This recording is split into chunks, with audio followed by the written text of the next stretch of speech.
Boas-vindas a mais esta nossa análise profunda. Hoje a gente vai mergulhar de cabeça numa daquelas narrativas que mudam a forma como a gente enxerga o mundo. Estamos falando da obra-prima monumental do Dostoiévski.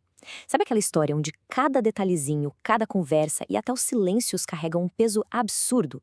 É exatamente isso. Na nossa exploração de hoje, nós vamos desbravar a teia complexa da família Karamazov e entender como, no fim das contas, a sala de estar de uma única família pode virar o palco principal para as maiores e mais difíceis questões da humanidade sobre fé, dor e a nossa própria natureza.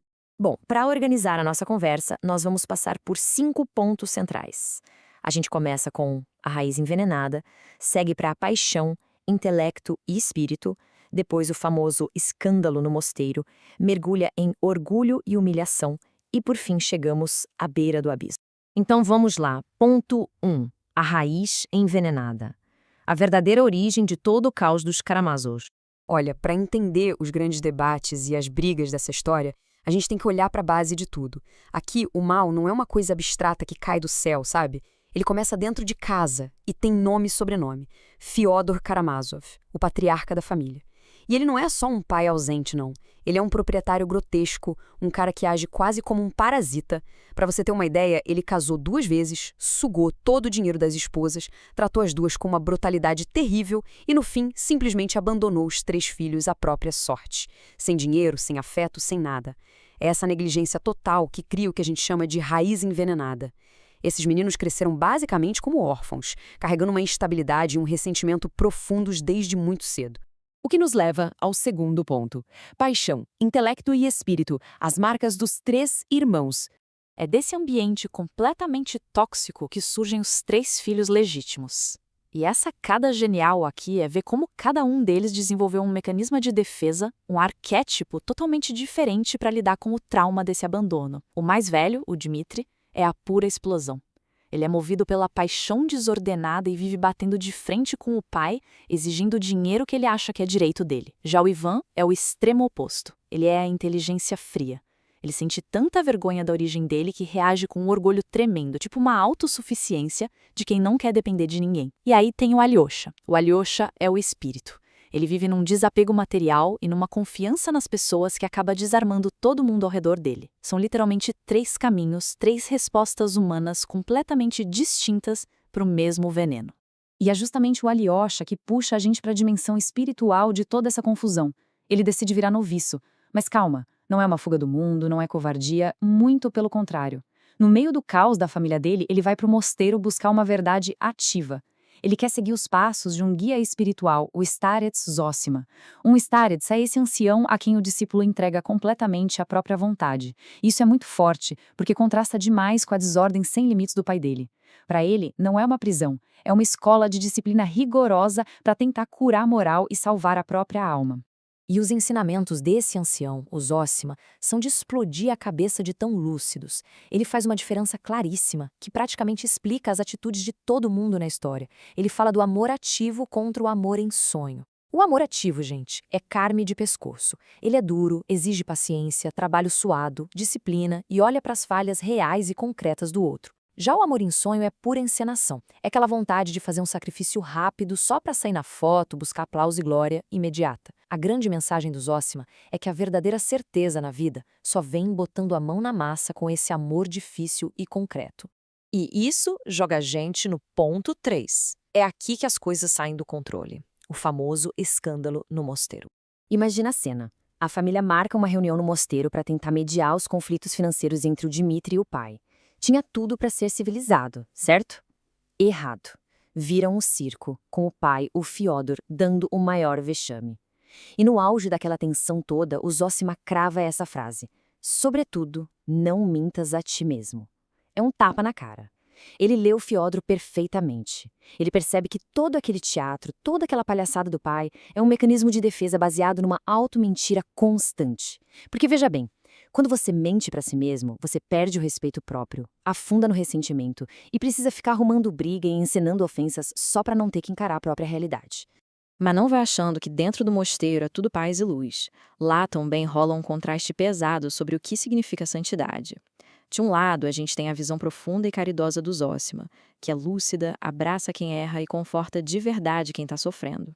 Do outro, tem um monge chamado Feraponte, e o Feraponte é o extremo oposto. A religiosidade dele é feroz, focada num isolamento implacável, onde ele julga todo mundo, foca em visões espetaculares e numa dureza que beira a crueldade. Isso mostra pra gente que até a fé pode ser completamente distorcida se for dominada pela vaidade e pelo desejo de parecer superior. E aí, voltando para aquela reunião de família desastrosa, acontece um negócio de arrepiar. No meio dos gritos, com pai e filho se atacando, o Zósima, esse sábio que todo mundo reverencia, do nada se ajoelha. Ele se ajoelha e encosta a testa no chão bem aos pés do Dmitri. Pensa no choque. Em vez de pedir ordem ou dar uma bronca, ele se curva. E é um gesto incrivelmente profético. Ali, ele quebra toda a lógica humana de vingança e honra ferida. Ele está, na verdade, prestando uma reverência profunda ao mistério da dor e do destino trágico que, ele já percebeu, está engolindo a vida do Dmitri. A partir daqui, a história sai dos portões do mosteiro e ganha as ruas. Vamos para o nosso quarto ponto: orgulho e humilhação. Porque no fim das contas, a vida real e as piores provações acontecem lá fora, testando o orgulho dessa galera até o limite. E o Dmitri tem uma conversa com a Alyosha que ilustra isso perfeitamente. Uma confissão que é uma das coisas mais intensas da narrativa. Ele diz que o coração humano é um troço assustador, é largo demais. Largo o suficiente para desejar, ao mesmo tempo, a pureza máxima, espiritual, luminosa, que ele chama de ideal da Madonna, e a degradação total, violenta, impulsiva, o ideal de Sodoma. A agonia dele é perceber que essas duas coisas extremas moram exatamente dentro do mesmo coração. E essa agonia transborda de um jeito bem tóxico para as relações amorosas deles. Olha só a dinâmica entre a Katarina e a Grutchenka. É um jogo psicológico pesadíssimo. A Katarina é aquela figura que ama se sacrificar. Ela tem a necessidade de ser a grande salvadora moral da história, assumindo uma posição tão nobre que acaba esmagando Dmitri sobre uma dívida moral impagável. Já a Grutchenka, nossa, ela é mestre na arte da humilhação. Num encontro entre as duas, a Grutchenka faz a Katarina acreditar que elas estão num momento de pura empatia feminina, só pra, com um sorriso no rosto, se recusar a beijar a mão da Katarina. É um golpe fulminante, público. Mostra que o que une muita gente ali não é amor, mas sim feridas narcísicas e uma necessidade de se colocar acima do outro. Mas sabe de uma coisa? Não é só quem tem dinheiro ou paixões desenfreadas que sofre na mão do orgulho. Essa história do capitão Znegiryov corta o coração. Ele é um cara que foi pisoteado financeiramente e publicamente humilhado pelo Dmitri. Aí o Alyosha vai até ele oferecer dinheiro, uns 200 rublos, para tentar consertar as coisas. No começo, o homem quase chora de alegria com o alívio que o dinheiro traria. Mas o filho pequeno dele está olhando. E a vergonha de ter a própria honra comprada é maior que a fome. O que ele faz? Ele amassa as notas e pisa em cima do dinheiro na terra. A dignidade de um pai diante do filho não tem preço, não pode ser comprada. E isso deixa muito claro que a verdadeira humilhação social molda e destrói o nosso íntimo de um jeito irreversível.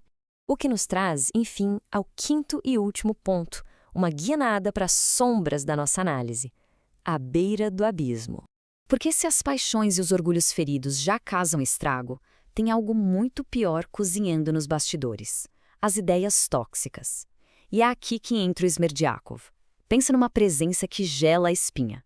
Ele é filho legítimo do patriarca Fyodor, fruto de uma violência, e vive na casa sendo tratado como um simples cozinheiro, como um criado. Ele é praticamente a consciência subterrânea da família. Ele não grita, ele não explode, ele só observa, em silêncio, acumulando um ódio profundo da posição em que foi colocado. É uma inteligência fria, afiada, que usa um cinismo terrível como veneno intelectual, só esperando o momento certo de agir na surdina. E a parada fica ainda mais densa quando a gente percebe que o Smerdyakov pega muito da energia e do ceticismo do irmão inteligente dele, o Ivan. Numa conversa super íntima com Alyosha, o Ivan joga essa bomba que você tá vendo. E presta atenção, ele não é só um ateu comum dizendo que Deus não existe, é pior. Ele diz que até aceita que Deus e a harmonia existam, mas a mente dele, a moral dele, recusa totalmente o mundo real. Ele não consegue perdoar ou aceitar um mundo onde existe tanto sofrimento e tanta dor, especialmente o sofrimento inocente. Não é uma falha de lógica, é um baita protesto ético contra a realidade em si. E esse impasse filosófico do Ivan ergue um muro gigantesco entre a compaixão e o intelecto puro, algo que serve como gasolina para a tragédia toda dos Karamazov. E o que deixa a gente com um nó na cabeça no fim de tudo isso é justamente essa pergunta.